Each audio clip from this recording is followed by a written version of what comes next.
moi je suis Mariam Diaby, fondatrice de la communauté Napit Baby. En dehors de ça, je suis communicatrice. Je travaille comme responsable communication dans une agence, dans une banque de la place. Napit Baby, à la base, c'est censé être un espace de partage entre amis, entre 3-4 personnes.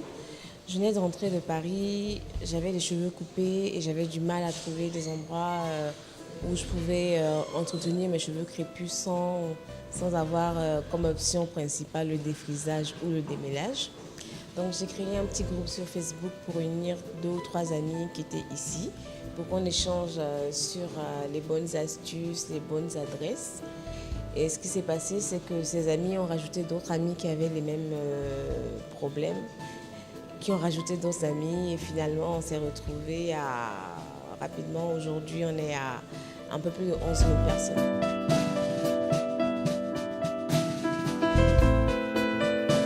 Alors déjà, il faut savoir qu'en 2011, ce qu'on appelle phénomène mouvement Napi n'était pas si visible qu'aujourd'hui. Donc c'était quand même assez rare, on va dire, de voir des femmes arborer leurs cheveux crépus dans la ville avec de magnifiques afros, des afro-poufs.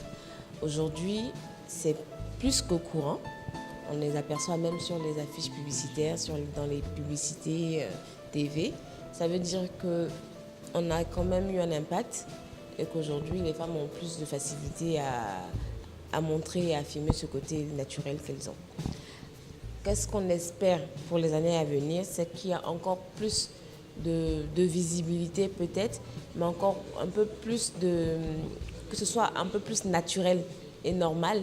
Parce qu'aujourd'hui, vous avez encore des personnes qui vous reviennent en vous disant « Oui, mais pourquoi toi tu portes des locks? C'est pas beau, c'est pas ceci. » Enfin, tout ça, c'est des choses naturelles. C'est des gens qui ont décidé de porter leurs cheveux comme ils le veulent. Je crois qu'il y a encore un gros effort à faire pour on va dire, naturaliser ce qu'on appelle le mouvement Napi.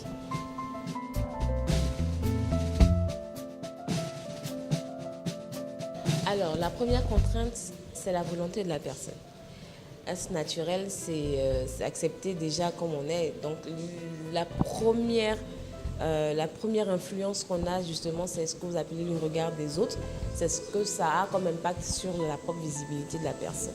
Si vous n'avez pas de souci avec le regard que les autres portent sur vous parce que vous avez un afro, vous avez des locks, à partir de ce moment, vous n'avez pas de contrainte spéciale.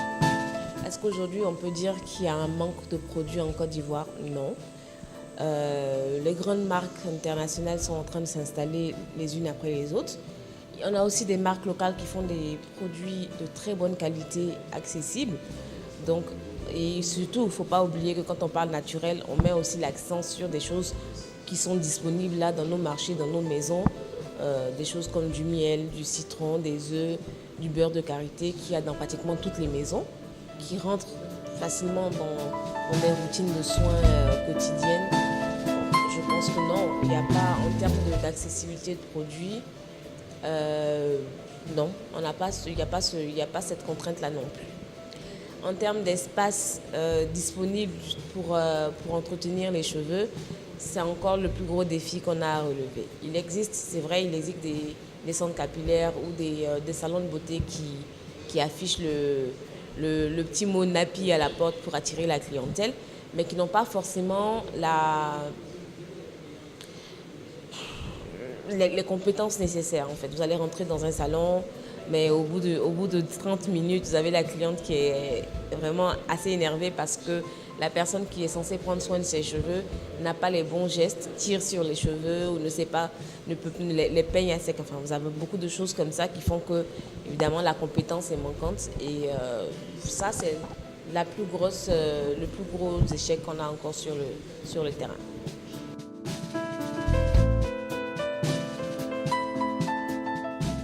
Alors, il faut savoir que la beauté, la cosmétique, c'est quand même l'un des plus gros domaines, c'est l'un des plus gros marchés en Afrique.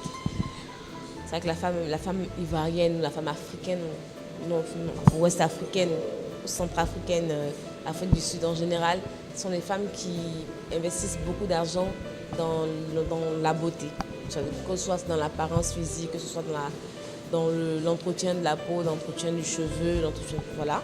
Il y a les niveaux d'investissement, on va dire, de chaque personne sont assez élevés par rapport au coût de la vie et par rapport au revenu moyen des ménages.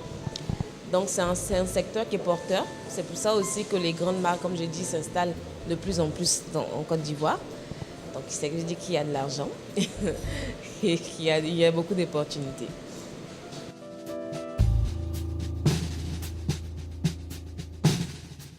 Alors, déjà, je veux dire, dans le futur immédiat, on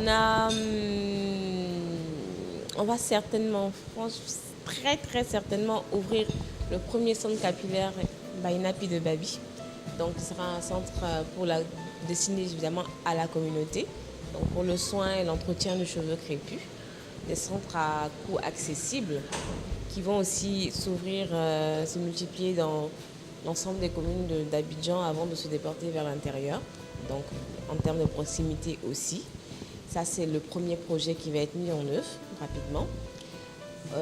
C'est vrai qu'on a aussi d'autres projets comme certainement un magazine.